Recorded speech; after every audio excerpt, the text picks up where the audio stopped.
Hello दोस्तों, कैसे हो? आपका स्वागत है तिरपान स्टडी सेंटर में। आज जो हम करने जा रहे हैं हिस्ट्री का चैप्टर अत्यंत महत्वपूर्ण है हर एक क्लास के बच्चों के लिए। खास तौर पे जो यूपीएससी एग्जाम तैयार करना चाहते हैं तो इस वीडियो का जो है फायदा उठा सकते हैं और ये काफी इंपॉर्टेंट भी उनके लिए रहेगा। चलिए देखते हैं हमारा आज टॉपिक क्या है। Religious belief and the practice, they are part of the Harappan civilization. So our knowledge on the religious belief and the practice of the Harappan is largely based on the Harappan's seals and the terracotta figurines as available to us. The Harappa religious is normally termed as the animism and the worship of trees, stone, etc. A large number of terracotta figurines are discovered at the Harappan site has been to the association with their worship of goddess. Many of these is a represent of females ornaments with there is a wild gold glowing and cloth as a necklace. And there is a fan shaped the head dress. In some case, the female is shown with hairs in fan, while there is one that is show the plant growing out of the uterus of a woman. The latter types of probably symbolize the goddess of the earth. There are many scholars who is referred to the worshipping of the Ilinanga is a half and the Yoni is a female sex organ by the Harappans, but some of the doubtful about it. Harappan belief in the male deity in the evident by their cell is a depictions are deleted with the buffalo horned head dress, sitting in the yokes and posture are surrounding by animal. Many scholars identify him with the god Pasupati, lord of birds, or proto Shiva. Truly, some are depth it is the in another instance or deities is shown with the horns and the flowing hair standing nude between to the branches of people tree and the worshipper is a caning links in the front. It might be representing trees worship. Animal worship also appear to be popular among the Harappans. The evidence of the fire worship has also been to found at some sites such as the Kalibanga and the Lothal. At the Kalibanga series of the rise to the bricks platform and the with the pit and containing ash and the animal bone has been to discover. There is identified by is a many scholar are of fire altar. This is also show that Harappan living in the different area flowing different religious particles as there is no evidence of fire pit as the Harappan and Monojodharu.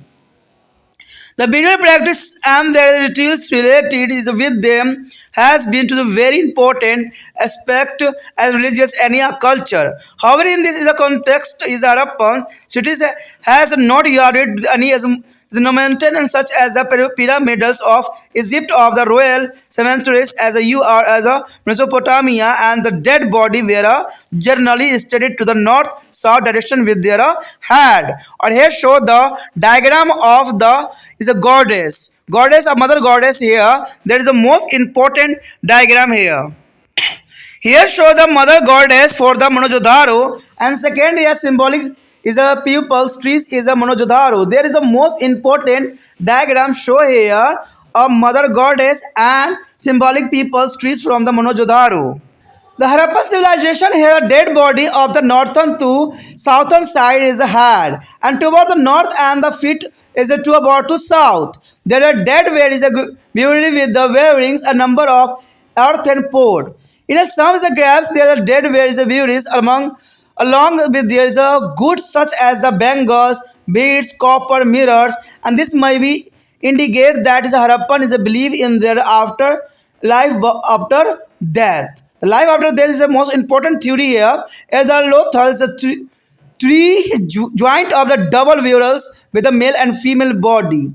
Together we have discovered the Kalibanga has yard evidence of symbolic is a miracle along a miracle which is the content pot but no is a bone or skeleton.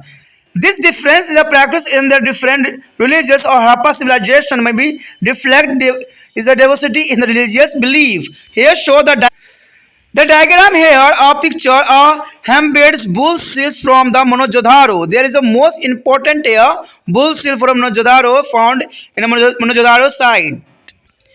यहाँ पर जो हमारे समक्ष आया है धार्मिक विश्वास और रीतियाँ। देखिए हड़प्पा सभ्यता में क्या जो है धार्मिक विश्वास थी और क्या रीति रिवाज थी, तो इससे हमें जानने में काफ़ी इंटरेस्टिंग रहेगा और जानेंगे कि धार्मिक विश्वास उनका किस प्रकार की थी, रीति रिवाज वो किस प्रकार के मानते थे।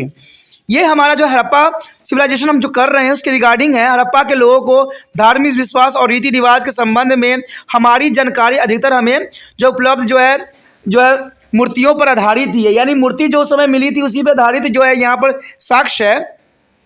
हड़प्पा के लोग धर्म के आम तौर पर जो उपासक यानी पेड़ों एवं पत्थरों के उपासक के रूप में माना गया है। हड़प्पा के विभिन्न स्थलों पर मिली पक्की मिट्टी की असंख्य मूर्तियां को मात्र देवी की उपासना के साथ जोड़कर देखा जा सकता है। इसमें से अधिकांश मूर्तियों में महिलाओं के चौड़ी सी करधनी, बाल की खाल का कपड़ा और गले में हार पहन रखा है। ये पंख के आकार का शिरोवस्त्र पहने हुए हैं। कुछ मूर्तियों में महिलाओं को गोद में एक शिशु लिए दिखाया गया है, तो एक मूर्ति में एक महिला के गर्भ में एक पौधा उगता हुआ दर्शाया गया है। दूसरी मूर्ति शायद भू देवी की प्रतीक है। बहुत से विद्वान मानते हैं कि हड़प्पा वासी लिंग पुरुष यो नांग और योनि महिला की जो उपासक थे, यानी पुरुष और योनि और महिला योनि के उपासक थे, परंतु कुछ इस मत से असहमत है। हड़प्पा वासियों का पुरुष देवताओं में आस्था का साक्ष्य मिलता है, यानी देखा जाए तो हड़प्पा वासियों को पुरुष देवता में आस्था के साक्ष्य में मिलता है। एक मुहर पर बनी एक आकृति से जिसमें एक पुरुष के सिर पर भैंसों के सींग वाला मुकुट है, जो योगी मुद्रा में बैठा हुआ, जिसके डायग्राम हमने पहले भी देख लिया है, और इसके आसपास कई पशु भी हैं। अनेक विद्वान इसे भगवान पशुपति यानी पशुओं के देवता मानते हैं या आदि शिव के रूप में भी देखते हैं। यद्यपि कुछ विद्वानों का इसे मतभेद है। एक अन्य मुहर में एक सिंगी वाले देवता की आकृति है, जिसके बाल हवा में उड़ते हुए हैं और ये नग्न है और पीपल के पेड़ की शाखाओं के बीच खड़ा है और एक उपासक घुटने के बल उसके समक्ष बैठा हुआ है। इसे पैरों की उपासना का पता भी चलता है। हड़प्पा वासियों के पशुओं की उपासना के प्रचलन का भी हमें प्रमाण यहाँ पर प्राप्त होता है। कहते हैं ईसा पूर्व के मध्य देखने में आया है कि आबादी के क्षेत्र में सुकड़ने लग गए थे और उदाहरण उत्तर काल की अवधि के दौरान हड़प्पा जो मूल रूप से 85 हेक्टेयर क्षेत्र में फैला था और इस काल में सिर्फ 3 हेक्टेयर की आबादी में सुकुड़ कर रह गया था। ऐसा लगता है कि यहाँ की आबादी किन्हीं दूसरे क्षेत्रों में स्थानांतरित हो गए थे और इसका संकेत भी हमें मिलते हैं। कालीबंगन और लोथल जैसे कुछ स्थानों से हमें अग्नि की उपासना के भी कुछ साक्ष्य मिले हैं। कालीबंगन के ईंटों से बने अनेक चबूतरे के पंक्तियां और उन पर बने गड्ढों से राख और पशुओं की हड्डी भी हमें मिली है। अनेक विद्वान इन्हें हवन कुंड मानते हैं। इससे यह भी दर्शाता है कि विभिन्न क्षेत्रों में हड़प्पा वासियों ने विभिन्न धार्मिक रीति रिवाज प्रचलित थे, क्योंकि ये हड़प्पा सभ्यताओं में थे। यहाँ पर एक डायग्राम आपको दिख रहा होगा जो चित्र के रूप में है। यहाँ पर जो दर्शाया गया है वो मातृ देवी का है, ठीक है। इनके सर पे आप देख सकते हो कि मुकुट रखा गया है, तो इसको मातृ देवी हड़प्पा लोग मानते थे। और दूसरी तरफ आप देख सकते हो कि मोहनजोदड़ो से मिला प्रतीकात्मक पीपल वृक्ष, यानी यहाँ पर हर क्षेत्र में आप देख सकते हो, हर एक पिक्चर में देख सकते हो कि पीपल के अपने अपने गुणों को दर्शाया गया और यहाँ पर बहुत ही सरलता के साथ इसको प्रदर्शन किया गया है। दूसरी तरफ मोहनजोदड़ो की मातृ देवी की जो मूर्ति है, जिसको मैंने अभी बताया था, ये काफ़ी विशिष्ट है और काफ़ी इंपॉर्टेंट भी है कि इस प्रकार के उस समय साक्ष्य हमें मिले हैं। कहते हैं मोहनजोदड़ो से किसी भी हवन कुंड के होने का प्रमाण हमें नहीं मिला है। देखा जाए तो मोहनजोदड़ो में मिली किसी भी हवन कुंड के होने का प्रमाण हमें नहीं मिला है। दफन के रीति रिवाज और उनसे संबंधित धार्मिक कर्मकांड किसी भी सभ्यता के धर्म का बहुत ही महत्वपूर्ण पहलू होते हैं। यद्यपि इस संदर्भ में हड़प्पा कालीन स्थानों पर मिले मिस्र पिरामिड जैसे इमारतों पर मेसोपोटामिया स्थित दर में बनी शाही करगाहों की तरह ही कोई भी इमारत नहीं मिली है। शवों के प्राय उत्तर दक्षिण दिशा में लटाया जाता था, जिसमें सिर उत्तर की ओर और पांव दक्षिण की ओर होते थे। मात्र मृतकों को अलग अलग संख्या में उनके साथ मिट्टी के बर्तन रख कर दफनाया जाता था। कुछ कब्रों में हमें शवों के साथ चूड़ी, मोती, तांबे के दर्पण और भी वस्तु रखकर दफनाया जाता था। इसे यह भी संकेत मिलता है कि हड़प्पा वासी पुण्य जन्म में विश्वास रखते थे। लोथल में 3 ऐसे ही कब्र हमें मिले हैं जिनमें महिला और पुरुष के इकट्ठे दफनाया गया है। कालीबंगन में प्रतीकात्मक रूप से दफनाए गए एक साक्ष्य भी मिला है, यानी एक कब्र मिली है जिसमें बर्तन रखे हुए थे, परंतु कोई हड्डियां या कंकाल उसमें नहीं मिली है। रीति रिवाज में पाई गई विविधताओं से पता चलता है कि हड़प्पा सभ्यता में संभवतः विभिन्न विभिन्न प्रकार के धार्मिक विश्वास प्रचलन थे। देखिए ये सब बातों से साफ ये बात हो जाता है कि उनके रीति रिवाज विभिन्न विभिन्न प्रकार के और विभिन्न विभिन्न ढंग से हुआ करता था। क्योंकि अगर आप देखिए किसी कब्र में अगर बर्तन मिल रहा है, उसमें हड्डियों कंकाल नहीं मिल रहा है, तो ये बहुत ही अजीब बात है। आखिर ऐसा क्यों हुआ? तो ये सारी बातें जो है, अगर हड़प्पा कल्चर की अगर हम उनके लिपियों को पढ़ सके, उनकी साक्ष्य को पढ़ समझ सके, तो ये काफ़ी इंपॉर्टेंट बात यहाँ पर रखता है। यहाँ पर इंपॉर्टेंट बात ये भी रखता है कि मोहनजोदाड़ो में मिली जो है कुब्बर वाले बैल की मोहर। देखिए कुब्बर वाले बैल का मोहर कुछ इस प्रकार से हमें मिली है। ये देखने में कितना विशिष्ट और कितना ही जो है बहुत अच्छा साक्ष्य के रूप में देखा जा सकता है। और इसकी कला आप देख के हैरान होगे कि इतनी सफाई के साथ उन्होंने इसको जो है गढ़ा है। तो कुछ तो बात रही होगी हड़प्पा कल्चर में इस तरह के बैलों को बनाने का उद्देश्य।